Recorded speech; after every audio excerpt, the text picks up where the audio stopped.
المغرب القوي الحبيب إلى الله أكثر من المغرب الضعيف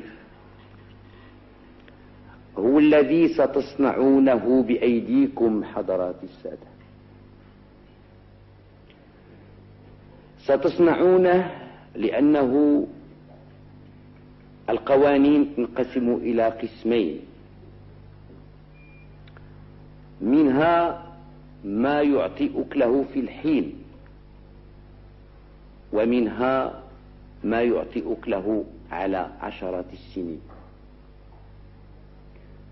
فسواء كانت نتيجة تدبيركم وتفكيركم ومداولاتكم، سواء كانت نتائجها آجلة أم عاجلة،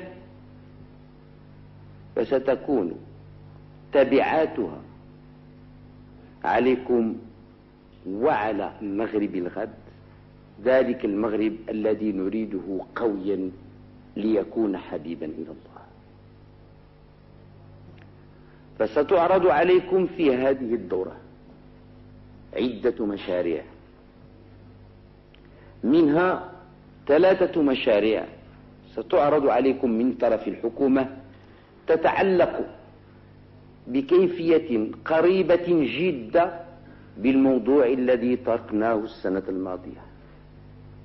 أولا، مشروع فيما يخص تعديل النظام الجبائي، ذلك النظام الذي سيجعلنا أمة وسطا، ذلك النظام الذي سيحاول، أقول سيحاول لأن عمل الإنسان لا يمكن أن يكتسي تماما بالسلامة من الأغلاط والأخطاء، سيحاول أن يجعل من ذلك الفرق الطبقي، أن يجعل منه كالهلال عند ولوده لا كالقمر المقلوب.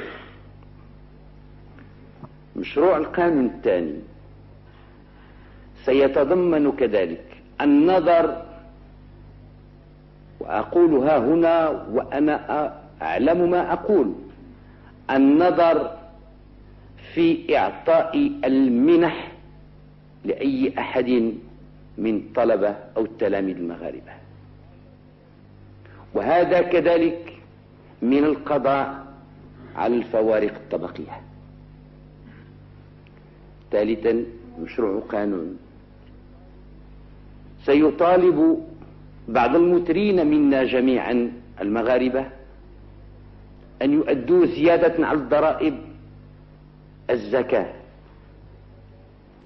تلك الزكاة التي سيذهب ريعها لا في الموظفين ولا في البذخ ولا في الرخاء، بل ستوزع سنويا على الجهات أو الأقاليم لتنهض بمشاريعها الاجتماعية والاقتصادية.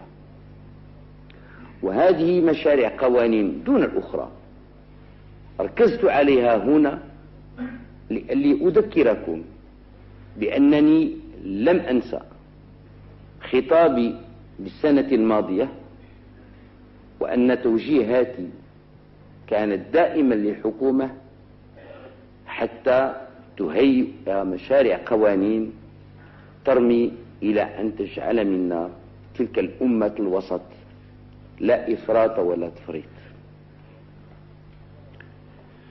حضرات السادة، المغرب القوي الحبيب إلى الله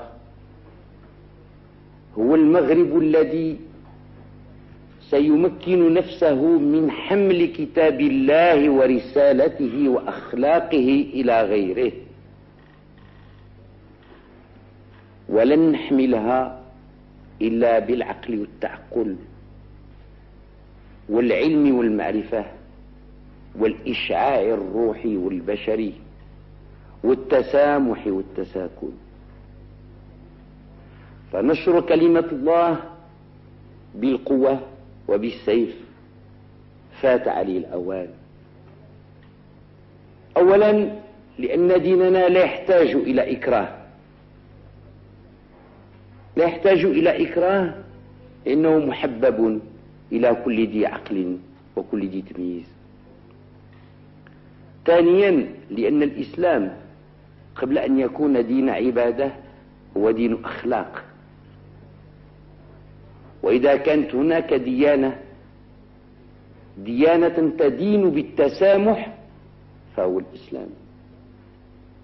فالإسلام لم يجبر قط نصرانيا أو يهوديا على اعتناق الإسلام أبدا، بل كان يكتفي منه ببعض المكافآت أو الجزية. علاش؟ لأن عندي شخصيا مقياس الحضارة هو التسامح. إذا تمكنت من أن تعيش أخا لأخ مع جارك وأنت على غير ديانته، وتمكنتما جميعا من أن تتعايش ومن أن تخلق مشاريع لحومتكما، فأنتما إذن المتسامحان عنصر الحضارة وعنصر العلو الفكري. التسامح عندي هو الحضارة، والتسامح هي فلسفة الإسلام.